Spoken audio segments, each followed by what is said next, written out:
All right, y'all, welcome back to the show. It's Anti-War Radio. We got to go to our first guest. It's Grant F. Smith. He is the founder, I think, and director of the Institute for Research, Middle Eastern Policy. That's IRMEP.org, IRMEP.org. And he's got a whole bunch of books about the Israel lobby. The latest is called Divert, NUMEC, Zalman Shapiro, and the Diversion of U.S. Weapons-Grade Uranium into the Israeli Nuclear Weapons Program. What a great title for a book, huh? It sort of tells you what it's all about right there at the front. And in the shortest way possible, really. It kind of has to be that long, I guess. All right, welcome back, Grant. How are you doing? Hey, Scott. Doing great. Thanks for having me back. Well, I'm very happy to have you here, and we got two very important things to talk about. One of them is your latest article. The Mossad, that is Israeli intelligence, has long given marching orders to AIPAC, that is the American Israeli Public Affairs Committee. And then the other one is a big hoorah-rah that's happening here. Occupy AIPAC, which is a counter to the upcoming AIPAC conference. Let's start off with that. When and where? And how much? Yeah, when, where, and how much. If you've got $20, if you've got $100, it doesn't matter. There's a sliding scale. The events really kick off on Saturday, March 3rd, with a big set of strategy panels in which they'll be talking about alternative narratives and how to shift U.S. diplomacy and change the discourse back to a reality-based discourse on the Middle East. And at 5:30, there'll be a special workshop with dinner sponsored by my organization, which you're right, I did found, IRMEP, as well as the Council for the National Interest, where Allison Weir and Phil Giraldi work, all about AIPAC, answering questions nobody's really able to answer, such as where does it come from, what is it really doing, and why is it dangerous? And then there'll be Main Action Day, Sunday, March 4, where people will be holding signs and getting in Obama's face as he comes in by motorcade, showing that there are Americans who don't agree with the drive for war with Iran. And on Monday and Tuesday, there'll be events on Capitol Hill as well as other strategy and education sessions. So this is really kind of a counterpart to Tahrir Square, in this case, kind of overthrowing a policy dictator through indictment, mass demonstration strategy, but also, as Medea Benjamin likes to do, of Code Pink, fraternization, which is pulling in people from AIPAC and giving them a microphone and saying, you know, why are you here? What is your vision for peace in the Middle East? And actually pulling people out and pulling them onto the other side. So it's a really amazing event. Wow, it really sounds like it. And really, I think you're already getting to the core of how it works. It's just they work really hard. The Israel lobby has a very singular focus. I mean, we can get to whatever help they're getting from Mossad as well if you want to here in a minute. But basically, they have their singular focus. They've got a hell of a phone tree and an email list. And they work together and they travel to the Capitol and put the pressure on. I mean, would I be out of bounds to suggest that congressmen and women don't know or believe anything? That they're all just basically a bunch of hoods up there. And they can be bribed into supporting whatever position. They can be pressured into supporting whatever position. And in their mind, you do what the Israel lobby wants because otherwise you suffer. You don't gain from opposing them. And it's really just as simple as that. It's the mathematics of the thing. You're correct, and it's the path of least resistance, which is also paved with substantial campaign contributions. What we're seeing here is the center of or for your opponent next time. Yeah, exactly. Right. If you know, of course, many former Congress people resent it. Many will tell you in private that they would not sign all of these letters, they would not pass all of this legislation if they didn't understand that they would be threatened by overt and covert campaign finance. And so you're right, they're well organized. You know, they're Americans who are very focused. But they also do a lot of things that few people actually know about. And if you look at some of the backlash that's been growing against AIPAC, you can also understand what some of their weaknesses are. I think it's a mistake, and sometimes people make it to think that they're all powerful or that they control completely the narrative, and that they're able to treat Congress completely like a marionette, because there are weaknesses that can sometimes be exploited. But it's extremely important for people to understand what the organization really does, where it really came from, and how to oppose it effectively, as opposed to only mass demonstrations or only writing an op-ed once in a while. Mm-hmm. Well, it does sort of seem like, mass media opinion, from the top-down kind of media opinion is finally catching up. I mean, or not catching up. They're consistently, 7 years behind or whatever it is, I guess. But so now the 7 years has passed, and I keep seeing over and over again, wow, maybe Mearsheimer and Walt were right, that there's such a thing as the Israel lobby, and that it has a whole lot of power and no accountability, and that, sometimes it wants us to wage wars all the time. And I keep seeing that over and over again. I even read something in Haaretz the other day that said, well, of course, they were still terrible and had bad motives and their scholarship was horrible. But, yeah, apparently, that is how it works, exactly. Well, I think the problem for the lobby at this point is they've got a lot of really intelligent, articulate people who are all spouting the same nonsense. And then on the other side, you do have people like Mearsheimer and Walt and others who are articulate. They've studied the issues. They can clearly communicate what U.S. Interests probably should be, as opposed to what they are. And the Israel lobby isn't able to control the narrative to the degree it used to be able to. Yeah. Well, I remember when the I guess London Review of Books version, and it was also published at the Harvard website. But when the Israel lobby paper came out, it was really exciting for a lot of people that, wow, two guys at really big universities that everybody else, in officialdom already respects, have said the unsayable thing. What's going to happen now? I mean, it was a big deal for them to just write a paper saying, this AIPAC and associated groups and think tanks and neocons, etc., have a major influence on American policy, and not always for the better. Yeah, it was and they understated. They're pretty nice in that, that piece. If you ask me, they're far too kind, and in fact, I think if they were to write the book over again, that they'd be a lot less charitable. Yeah, I bet after what they had to go through just to get it published. And anyway, hold it there. We'll be back with Grant F. Smith from the Institute for Research, Middle East Policy. We got important revisionist history for you here coming up. All right, y'all, welcome back to the show. It's Anti-War Radio. I'm Scott Horton, and I'm talking with Grant F. Smith from the Institute for Research, Middle Eastern Policy, a very aptly named organization there, because that's what's going on. Research. Lots and lots of research.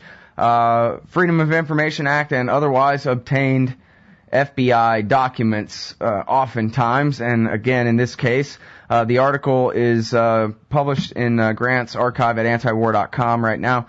The latest piece. The Mossad has long given marching orders to AIPAC, and you're referring again here to declassified FBI documents and telling a bit of the history of where the American-Israeli Public Affairs Committee came from, when it came from, and what it's been up to. So, right. Free reign. Go ahead. Okay, well, it's important to understand that in 1948, after the state was formed, the immediate issue at hand was, of course, to get U.S. military and economic support. And so what we've done with this particular Freedom of Information Act request, and we go after State Department, Justice Department, Department of Defense, and have gotten a lot of others as well, but this one is, as you say, from the FBI. It actually takes a look at some of the earliest meetings held by AIPAC's founder, Isaiah Kennan, which really laid the template for what the lobby would become in the United States.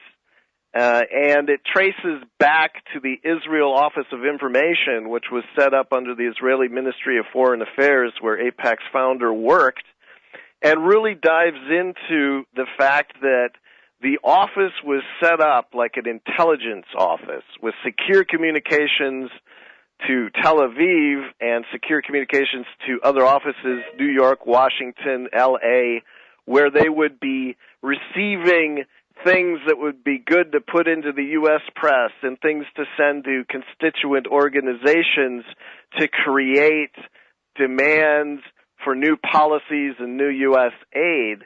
And it was surprising to see that on July 18 of 1949, you have the head of Mossad, or the founder of Mossad, Reuven Shaloa, along with the foreign minister Moshe Sharet and the ambassador, Israeli ambassador to the U.S., really giving AIPAC's founder his marching orders for what he needed to put out in terms of public relations. And because AIPAC's founder was a foreign agent and had to disclose his activities to the State Department and Justice Department, it created tremendous problems. And so what they did was they broke him away from being a foreign agent, and he began creating the organization that today is known as the American Israel Public Affairs Committee, but still doing many of the things he did at the Israel Office of Information, which is frankly stated in these FBI reports as being intelligence gathering, working with intelligence and military officials from Israel to kind of crank into the meat grinder all of these Israeli policies and have the hamburger of U.S. policy come out the other end. Mm-hmm.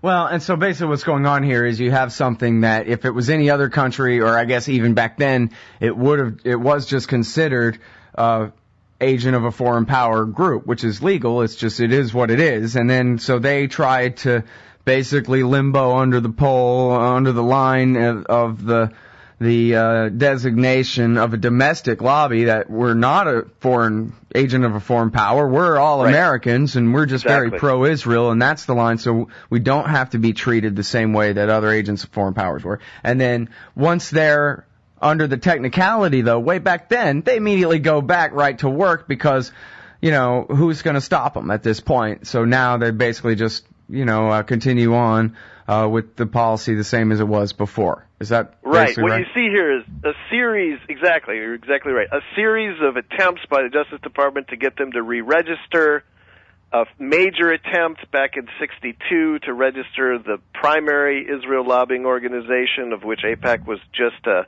unincorporated adjunct. Mm-hmm. And you see continued resistance, and in that case, AIPAC splitting off and incorporating for the first time just 6 weeks later. Mm-hmm. And so that they can fly under the radar, continuing the tight communications with the Israeli government, and also expanding what, even in the 1940s, was already a vast influence in U.S. media. I mean, the reports show basic placement of stories into major U.S. publications, Reader's Digest, my favorite, Cosmopolitan magazine. So it's just a snapshot of what's been put together, which, again, when they've been caught acting as foreign agents, the argument has always been, well, that was really a law intended for, communist infiltrators and Nazis. It's not really a policy that should have ever applied to Israel. But as we'll be revealing at the conference for the first time in kind of a newsmaking events, mm-hmm. what AIPAC does has a direct impact on a score of illegal activities, including the subject of my last book, which was the theft and transfer of weapons-grade uranium from the United States to Israel, which provides a cover for that so that it's not actually punished. And so you have organizations that are continually caught spying, and they're treated with diplomatic immunity, and then you've got the covert activities, which are blatantly jeopardizing U.S. interests. Not interests, I would say U.S. national security. Well, now, Is AIPAC closer, do you think? And I know that right now Likud's in power, so it's sort of a moot point, but I guess historically speaking, is AIPAC closer to the Likud party or to the government, the state of Israel, whoever's running it at any given time? Because it seems like, and I don't know the entire litany like, MJ Rosenberg does or something like that, but it seems like anytime that the government of Israel is trying to do something that seems reasonable, like have talks with Assad or something like that, the Israel lobby is always against any of that. The Israel lobby in the United States is always against any of that, always taking the side of the most right-wing factions in Israel. Well, I think their tendency is extremist. I mean, if you look at what AIPAC, if you look at the key donors, there are only about 1,200 key donors to AIPAC.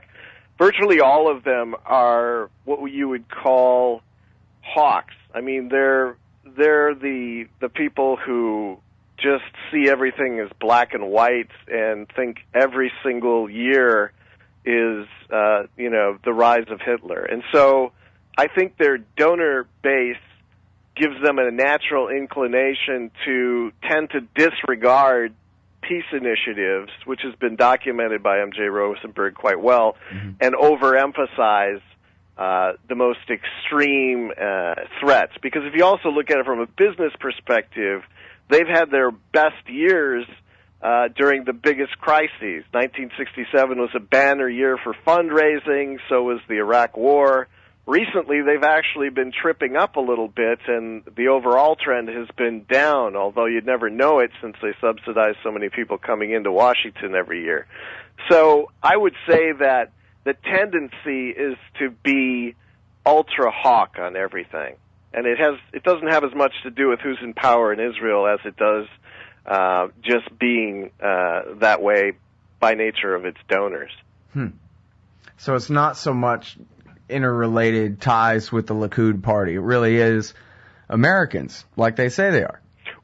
Well, I think in the case of following the marching orders of Likud, you have former AIPAC people saying that. Again, most notably MJ Rosenberg. But again, I just think that instead of being tied to any particular party, they're mainly tied to their own vision, which has been unchanging, of Israel in danger. And so whether it's, somebody coming in to be a peacenik or whatever, I don't think they're going to subvert that government in Israel, although they might not, support it as fully as they could if they were completely in lockstep.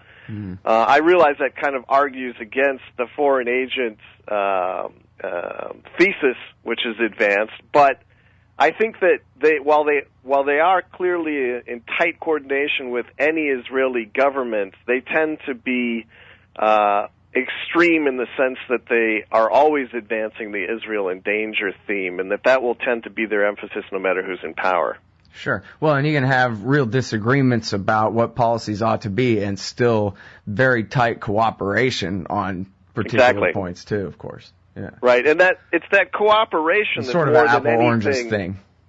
Exactly. It's that cooperation, however, that, again, we don't allow other groups to do because of the laws on the books. We allow them to do it when they're open about it, but AIPAC is not open about anything, and so that's a major problem.